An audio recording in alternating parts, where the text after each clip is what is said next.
from Southern Maryland's weather leader. This is a JB Weather Report. Good morning, Southern Maryland, and I'm Forecaster John Bordash with you in the JB Weather Center this morning, continuing to track what looks to be an eventful and impactful several days here of weather across the Mid-Atlantic. Starting us off, though, we do have a very cold and blustery day on tap across the region as cold air continues to filter in behind yesterday's snowmaker and clipper system. Many of us are going to struggle to get up to the freezing point, and northwest winds will look to gust upwards of 30 miles per hour. It's going to help to send wind chills down here into the 20s. This is going to stick around throughout the weekend, and that's really going to help to set the stage for this winter storm. As it moves out of the plains, we're going to look at a stripe of snow, heavy snow, sleet, and freezing rain blanket much of the Mid-Atlantic. Overnight, a winter storm watch was issued for much of the region, everywhere shaded in blue. This is going to include those southern tier counties of Pennsylvania, the entire state of Maryland, and much of Virginia. This goes from 7 p.m. Sunday night through about 1 a.m. on Tuesday.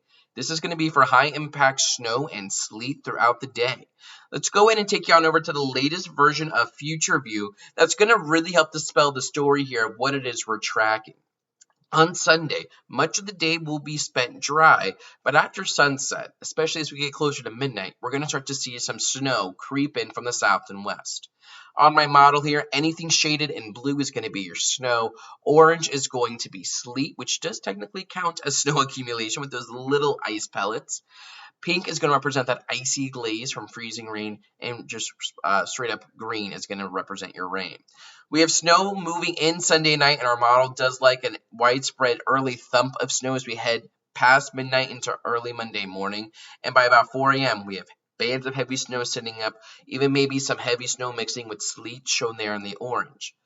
When you wake up on Monday morning, you might already have switched over to this wintry mix, and when you look outside your door, our model is estimating that by about 4 a.m., we're looking at about a widespread 2 to 4 inches of snow. And if you have that and then you see the sleet, you might be thinking, JB, this forecast is going to bust.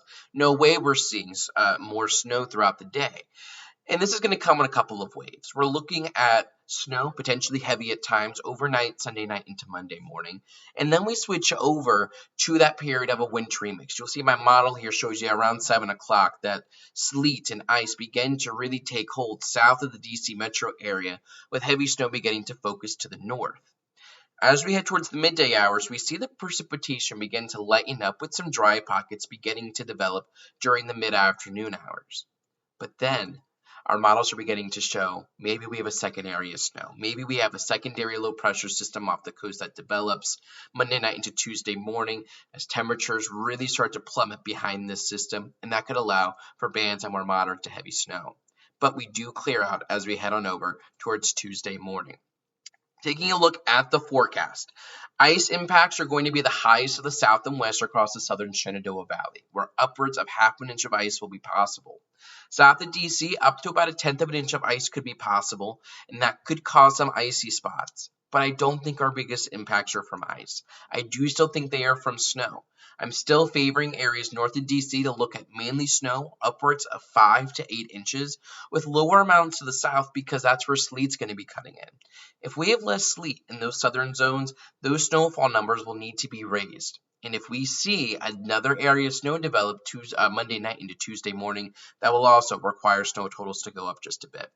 Still trying to figure out some details here with how far north does this storm come, how much cold air is present, and do we see that secondary area of low pressure? All of this is going to help us to learn more about the atmospheric setup, and we'll change this forecast. So you're going to want to stay tuned throughout the afternoon, throughout the day, throughout the weekend to continue to get the latest updates.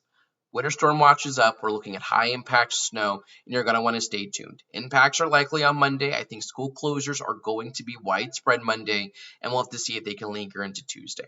Keep it here with JB Weather with the latest information throughout the weekend. You can find me on all social media platforms and, of course, at jbweather.net.